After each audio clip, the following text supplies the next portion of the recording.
Представете си вещество толкова особено, че противоречи на всекидневната ни интуиция. Наричаме го екзотична материя. Това не е материя, която можете да държите в ръката си, като камък или чаша вода. Мислете за нея като за материя с отрицателно отношение. Докато нормалната материя има положителна енергия и привлича нещата с гравитация, екзотичната материя притежава отрицателна енергийна плътност. Това означава, че тя има някакъв антигравитационен ефект. Тя избутва пространство-времето, вместо да го привлича. Това не е просто някаква прищявка. Това е концепция, която произлиза от странните и прекрасни правила на квантовата механика. Тя е теоретична съставка, необходима за някои от най-умопомрачителните идеи в физиката. Сега, нека поговорим за вакуума на пространството. Може би си го представяте като огромна празна нищожност. Но в квантовия свят празно е много оживено място. Вакуумът не е наистина празен. Той е кипящо, пенливо море от виртуални частици. Това са двойки частици и техните антиматерийни близнаци, които се появяват за миг преди да се унищожат взаимно и да изчезнат. Този постоянен танц се нарича вакуумна флуктуация. Когато това привидно празно пространство е подложено на мощно енергийно поле, като силно магнитно поле, то може да се поляризира. Виртуалните частици се разделят за момент, създавайки фин, но измерим ефект. Това е вакуумна поляризация. Така че имаме две завладяващи концепции. От една страна има екзотична материя, хипотетичното вещество, което отблъсква гравитацията. От друга страна има вакуумът, който изобщо не е празен, а вместо това кипи от потенциална енергия. Тези идеи може да звучат като нещо от научната фантастика, но те са дълбоко вкоренени в най-доброто ни разбиране за Вселената. Те ни предизвикват да гледаме на космоса не просто като на колекция от звезди и планети, а като на динамична сцена, където основните закони на енергията и реалността постоянно действат, често по начини, които едва сега започваме да разбираме и изследваме. Това е космически танц в най-малки мащаби. Мислете за вакуума като за спокойно езерце. Преминаващо енергийно поле, като фотон, е като камък, хвърлен в него. Вълните, които създава, са поляризацията, временно смущение в тъканта на нищото. Този ефект, макар и невероятно малък, ни казва, че самият вакуум може да взаимодейства с Вселената. Той не е просто пасивен фон, той е активен участник. Разбирането на тези взаимодействия е ключът към разгадаването на някои от най-дълбоките тайни на пространството и времето, разширявайки границите на това, което смятахме за възможно. И така, защо учените се вълнуват толкова много от тези идеи, когато те са поставени в най-екстремните среди във Вселената? Защото там започва истинското шоу.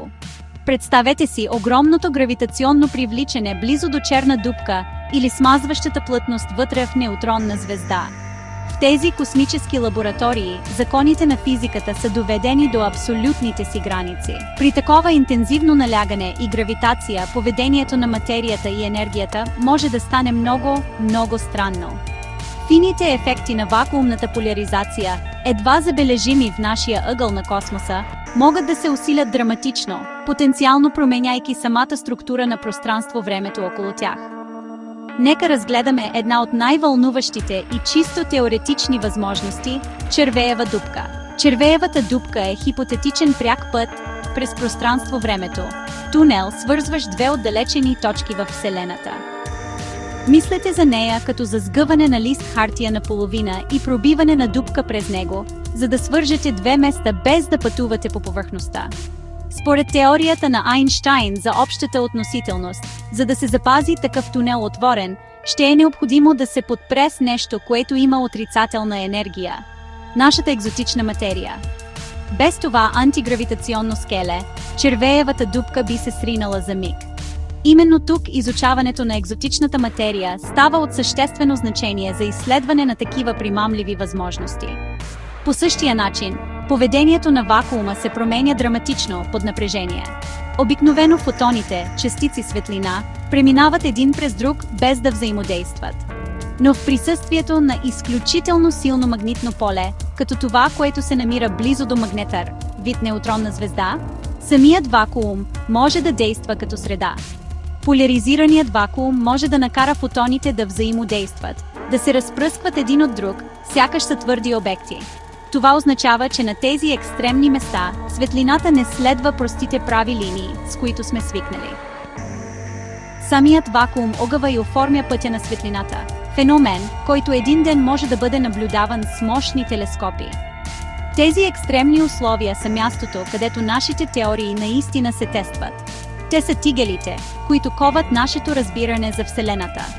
Като изучаваме как екзотичната материя и вакуумната поляризация биха могли да се държат близо до черна дупка или магнетар, ние не просто се отдаваме на спекулации.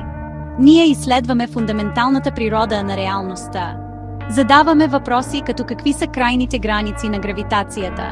Може ли пространство-времето да бъде разкъсано или съшито? Тези космически крайности са границите на физиката, където познатите правила може вече да не се прилагат и нови неоткрити принципи чакат да бъдат разкрити. Наскоро учените разработиха нови математически инструменти, нови формули, за да опишат по-добре тези невероятни явления. Мислете за тези формули не като за купчина страшни символи, а като за рецепта за космоса. Те ни казват точно как съставките, като вакуумната поляризация, се смесват, за да произведат крайното ястие и изкривяването на пространство-времето. С прости думи, тези нови уравнения установяват пряка връзка между енергията на поляризирания вакуум и начина, по който той огъва тъканта на Вселената. Те ни показват с математическа точност колко голям натиск може да упражни вакуумът при различни условия. Един от най-вълнуващите аспекти на тази нова работа е въвеждането на специфични коефициенти. Това са просто числа, които действат като коефициенти за преобразуване, като рецепта, която ви казва колко чаши брашно ви трябват за всяко яйце. Тези нови коефициенти свързват силата на електромагнитното поле с количеството отрицателна енергийна плътност, която то може да генерира във вакуума. Например, една формула може да опише как мощен лазер, фокусиран върху малка точка, теоретично би могъл да създаде миниатюрен, но измерим джоб от отрицателна енергия. Това ни дава конкретен начин да мислим за това как един ден бихме могли да инженерираме тези ефекти в лабораторни условия. Красотата на тези нови формули е, че те не са измислени от нищото.